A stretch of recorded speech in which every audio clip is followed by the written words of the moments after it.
College Algebra, Chapter 5, Section 3, Logarithms and their Properties.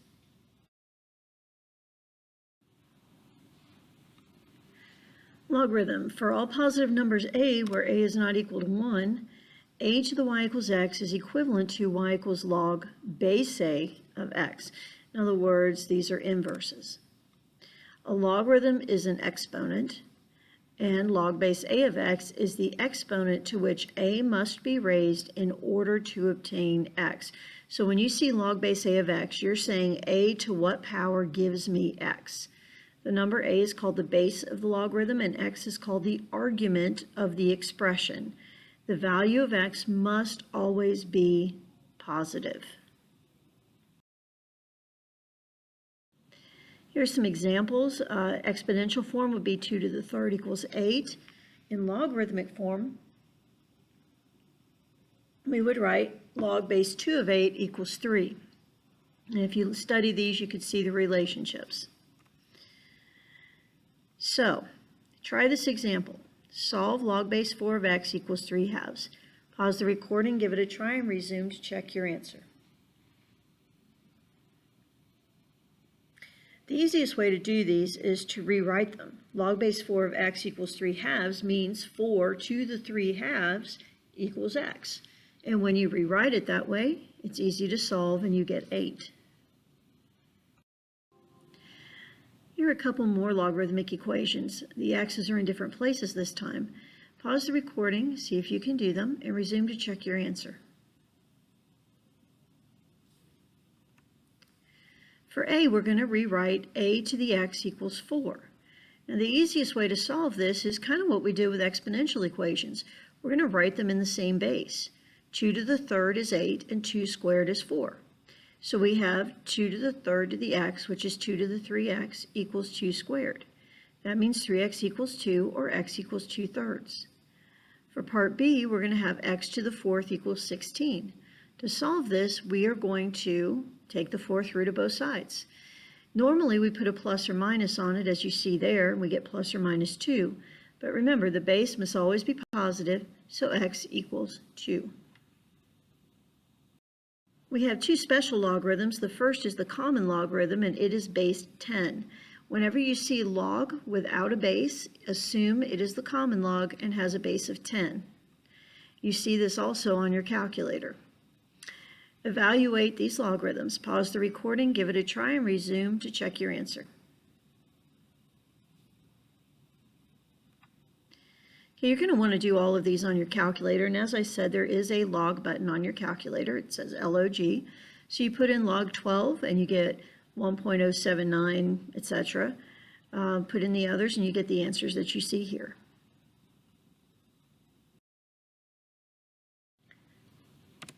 Okay, here's an application of the common logarithm from chemistry. I'm going to put the entire problem on the screen, and then you can solve it. So pause the recording, give this a try, and resume to check your answer.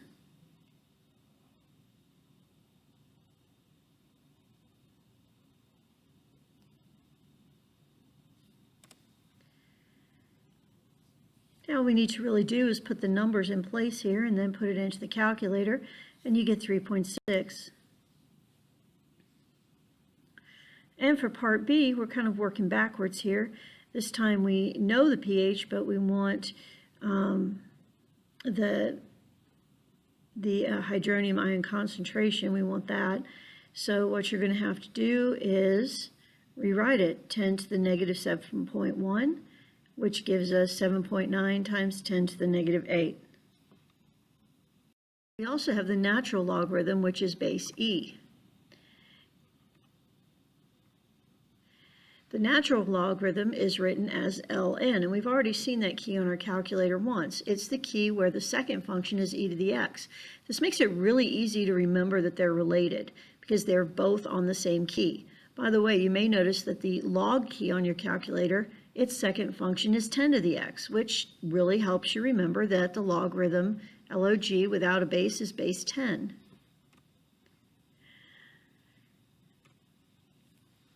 Okay, there are some examples of using it in your calculator. Notice that when we do e to the power of a natural log, they cancel each other out. The reason for that is they are indeed inverses.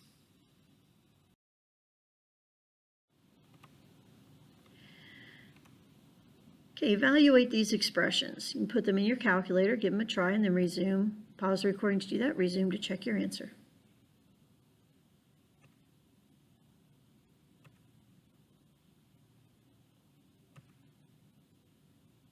Okay, natural log of 12 is 2.48490665. The natural log of e to the 10th, well, the natural log and e cancel each other out because they're inverses, and it leaves you with 10.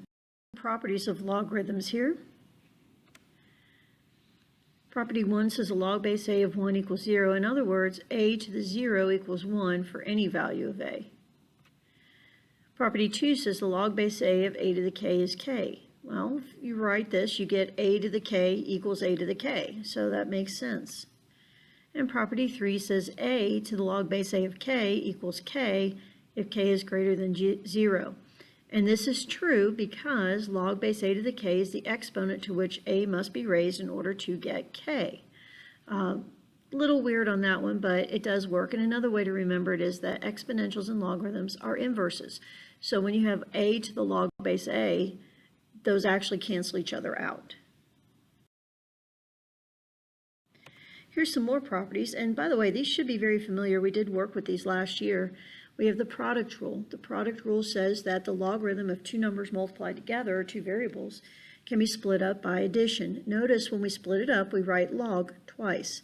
So log base a of xy equals log base a of x plus log base a of y.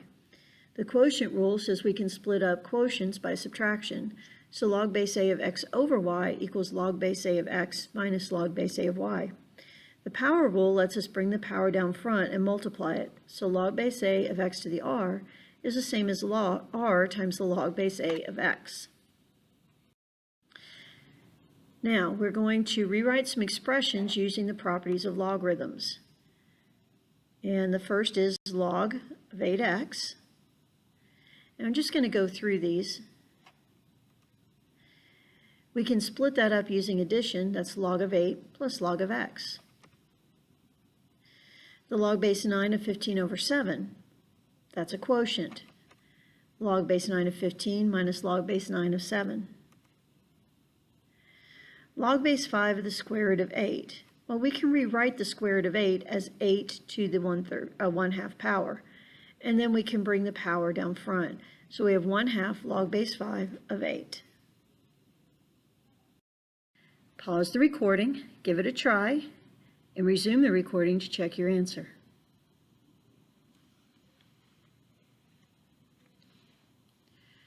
Now notice the first thing we did was we converted that root to a power. We made it a 1 over n power. That's on the outside, so the first thing we do is we take care of that power and we bring it down front to allow us to work with everything else that's inside. So we have 1 over n log base b, x to the 3rd, y to the 5th over z to the m. Now we're going to pull apart the multiplication. We're going to use addition for that, and the division, and we'll use subtraction for that. Notice all of this is going in parentheses with the 1 over n on the outside. That gives us log base b of x to the 3rd plus log base b of y to the 5th minus log base b of z to the m. And now we're going to take care of the powers and pull them in front of the logarithm that they're attached to.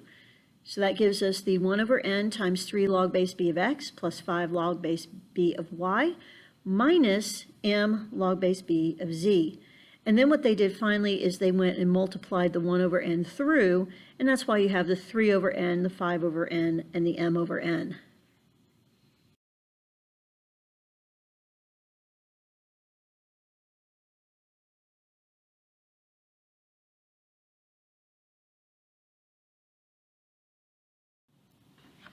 Now in this example, we're going to do the opposite of what we just did. We have an expression with the logarithms all pulled apart, and you're going to use the properties to write them as a single logarithm with a coefficient of 1. The coefficient of 1 means you should not have a number in front of the logarithm. Pause the recording, give this a try, and resume to check your answer.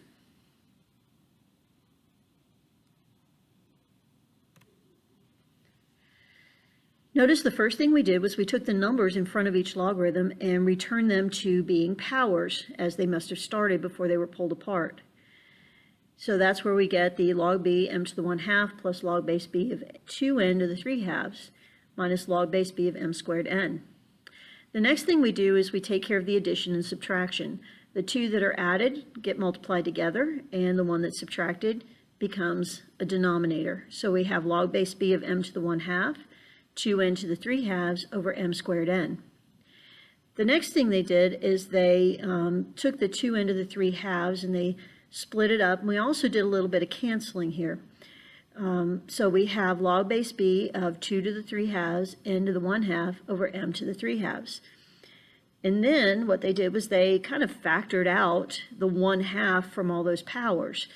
And so we have log base b of 2 to the 3rd n over m to the 3rd to the 1/2 power.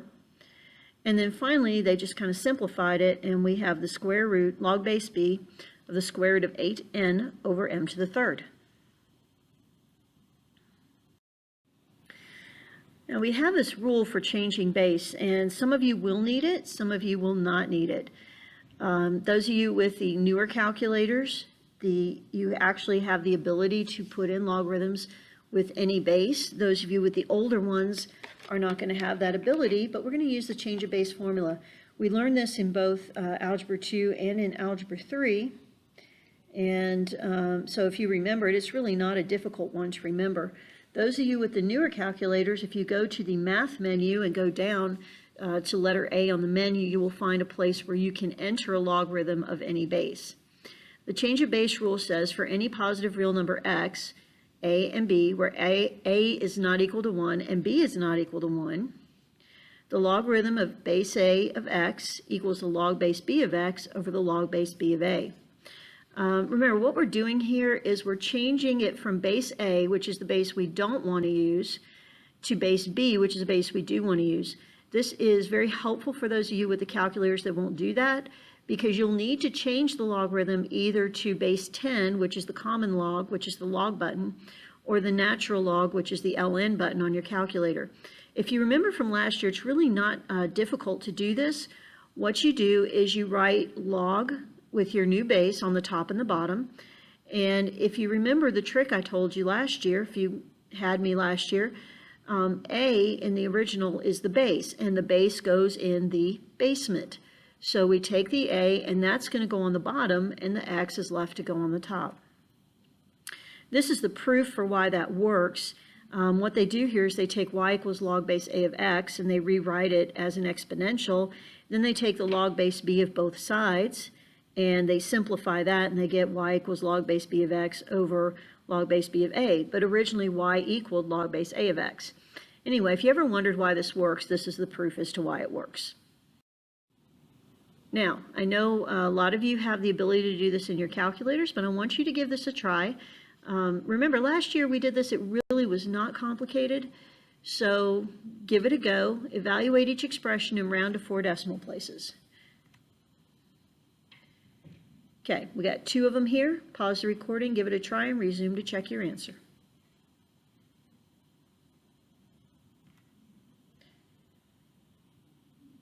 Okay, so again, you want to change it to either natural log or common log. For A, they did the natural log.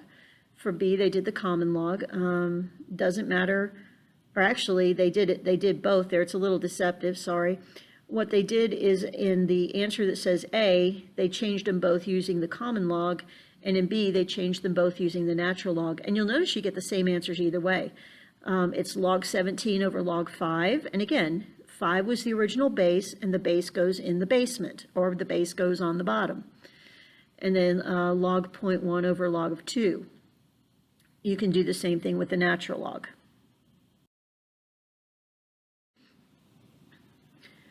Now, we're going to do an application using logarithms here. It says one measure of the diversity of species in an ecological community is the index of diversity. And here we have a formula for it with a lot of logarithms involved, and they're all base 2. And it's telling us that p sub 1, p sub 2, etc. are the proportions of a sample belonging to each of n species found in the sample. In other words, if you catalog all the different species in a particular community, then the P's all represent the percentage of all of the species that that particular species makes up. Find the index of diversity in a community with 2 species, one with 90 members and the other with 10. Okay, so pause the recording, give this a try, and then resume to check your answer. The P's are for proportion, so we have 2 species. There's a total of 100 members. Species 1 has 90 over 100, which is 0.9, and species 2 is 10 over 100, which is 0.1. And here they're converting the log-based 2's to the natural logs, which you can do, especially if your calculator does not have the ability to put in any base. If your calculator will put in any base, then you don't have to do that step. And then you're just going to put the numbers in the formula, and you get 0.469. And it says that the interpretation of this index varies. If 2 species are equally distributed, the measure of diversity is 1. If there's little diversity, then H is going to be close to 0. In this case, it's about equal to 1/2. So it's not really diverse, but it's at the same time not, not diverse at all. So it's kind of somewhere in the middle. All right, the rest of these are some practice problems. Give them a try. Pause the recording as you do them. Resume the recording to check your answer and proceed this way until the end of the video.